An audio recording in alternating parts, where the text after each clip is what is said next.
En Sierra Leone, le président Julius Maada Bio a officiellement accueilli le 23 novembre 2023 les membres du comité multiparti d'examen des élections nationales créé conformément à l'accord de paix signé le 4 octobre par le Parti du peuple de Sierra Leone, SLPP, parti au pouvoir, et le Parti du Congrès de tout le peuple, ACP, principal parti d'opposition. Cela marque la fin des hostilités entre les deux partis politiques depuis la conclusion des élections présidentielles et générales du pays en juin 2023. Selon le chef de l'État, le gouvernement reste déterminé à relever les défis de capacité liés à l'architecture électorale et s'engage à mettre en œuvre les réformes proposées pour renforcer les systèmes électoraux de la Sierra Leone.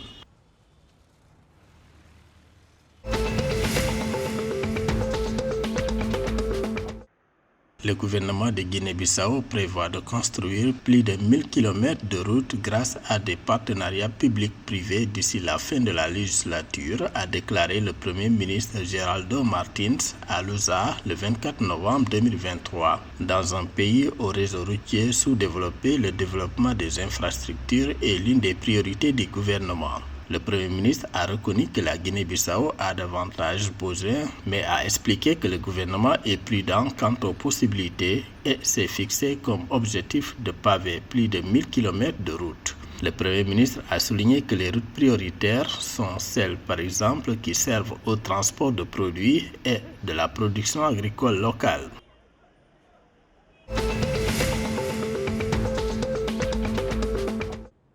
Le budget national du Togo pour 2024 est estimé à 2166,1 milliards de francs CFA, ressources et dépenses comprises, soit une augmentation significative de 9,6% par rapport aux 1975,5 milliards de francs CFA au titre de la loi de réforme fiscale de 2023 équivalente.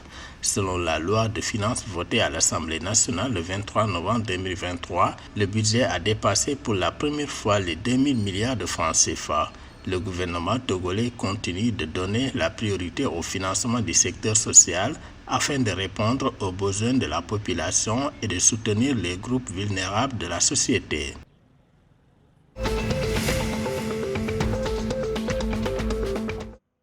Le gouvernement du Ghana a annoncé le 24 novembre 2023 la réintroduction de la politique de visa à l'arrivée pour les passagers voyageant au Ghana pendant les prochaines vacances. Cette décision a été notifiée à toutes les autorités aéronautiques via un communiqué du ministère des Transports et sera effective du vendredi 1er décembre 2023 au dimanche 14 janvier 2024. Dans la déclaration, l'exécutif a expliqué que l'initiative vise à soutenir le projet touristique du gouvernement sur 10 ans baptisé Au-delà du retour, qui donne aux Africains de la diaspora l'opportunité de se connecter avec les racines au Ghana.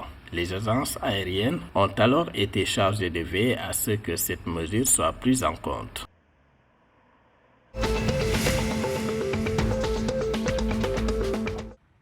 Au Mali, les détachements Fama de Niafunké et de Gundam dans la région de Tombouctou ont énergiquement repoussé ce vendredi 24 novembre 2023 des attaques de groupes armés terroristes. L'armée a annoncé dans un communiqué avoir mis en déroute un groupe terroriste armé qui avait tenté de s'emparer des deux bases dans la zone cible Niafunké et Gundam.